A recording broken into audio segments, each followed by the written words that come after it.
Just 23. Surah Yasin continued.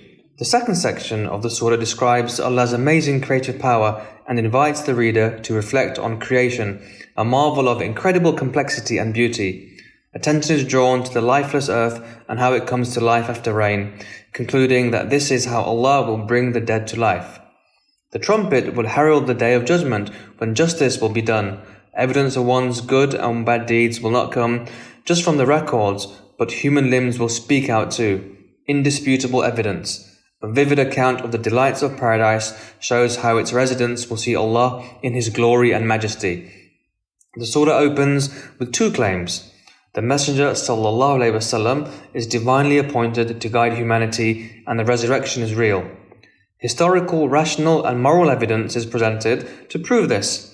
The conceptual boundaries of the reader's mind are prompted to ponder the paradoxical sparks of fire that come from the rubbing together two fresh twigs. Indeed, when he wants to do something, all he says is be, and it is. Glory be to him who controls everything, and you shall be returned to him. Surah Al-Saffat, arranged in rows. Just 23 continues with Surah Al-Saffat. Its central theme is also proving the truthfulness of the Islamic doctrines, Tawheed, Risala and Akhirah. It opens with three attention-grabbing oaths that describe the perennial heavenly battles between the angels and Satan, comparing them with the earthly battles between the prophets and their communities. 6 stories of the prophets describe their courageous efforts to guide humanity. The dream of Ibrahim and his willingness to sacrifice points to the inner battle between the love of children versus the love of Allah. 2 scenes from Judgment Day are described, leaders and their followers at loggerheads, blaming each other for their dreadful fate.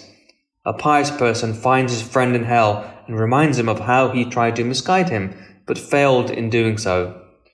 Zakum, the food of the people of hell, is a tree that resembles the desert cactus and has a poisonous sap with a foul smell, which causes blisters and death. The surah continues and returns to the angels and how they are organized in paradise. Surah Sa'd, the letter Sa'd. Just 23 continues with Surah Sa'd, an early Meccan surah. It opens by describing the role of the Quran as a reminder, creating awareness and consciousness of a greater reality. This is developed by relating the stories of previous communities and the tireless efforts of the prophets, starting with an account of the excellent qualities of Dawood and his son Sulaiman. They were rulers and pious servants of Allah. The heartbreaking story of the suffering of Prophet Ayyub alayhi salam concludes the surah.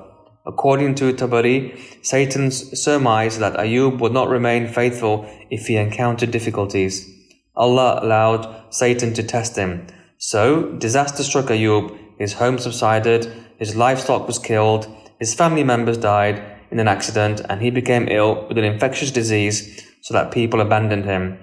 Satan also attempted to shake Ayyub's faith through his wife when she put forward the idea that he must sacrifice a baby goat for Satan if he wanted to recover. Ayyub refused to do this. In his despair and anguish, he prayed, "Satan has brought hardship and pain." Ayyub is presented as a model of patience and endurance. This is what makes it a lesson, zikra, for those with understanding. At the beginning of the surah, the arrogance and hostility of the people of Makkah to the Prophet ﷺ results in the warning, "How many past generations we destroyed before them. They cried out, there was no time for escape." The surah also presents the other objections that the disbelievers have to the message of Muhammad ﷺ. The stories of previous communities who rejected prophets alternate with passages about the Meccans, facilitating a comparison between the two. Surah Al-Zumar, the crowds. Just 23 continues with Surah Al-Zumar. It reinforces belief in the oneness of Allah and the dreadful consequences of denying Him. Professor Sells eloquently captures the mood of that early time. He says, "What gives the early Meccan surahs their depth, psychological subtlety, texture and tone is the way the future is collapsed into the present, the way the day of reckoning is transferred from the fear and hope of a moment in the future to a sense of reckoning in the present moment. The centrality of the day of reckoning to the early revelations is based on a prophetic impulse to remind humanity of the moment of truth. The graphic scenes of the hereafter are presented in a variety of ways to emphasize the terror of Judgment Day. The severity of divine punishment is stressed repeatedly. However, the pessimism of the sinners is dispelled. My servants who have wronged themselves, do not be hopeless of Allah's kindness. Allah forgives all sins. He is the forgiver, the kind. The surah opened by reference to Allah's majesty and questions how such a generous Lord could be denied. We receive His gifts day and night, the air we breathe, the delightful foods we enjoy, and the spouses that give us friendship and comfort. If you are unthankful, then Allah has no need of you. He is not pleased with the thanklessness of His servants. But if you are thankful, He will be pleased with you. Such fortunate people are blessed by Allah in an incredible way. The one whose mind Allah has opened for Islam has received light from his Lord. But ruined are those with closed minds against the remembrance of Allah. They are grossly misguided. The ability to see, feel, and to speak the truth is a great gift. The next passage compares the man of faith to the idol worshipper, i.e. the modern materialist.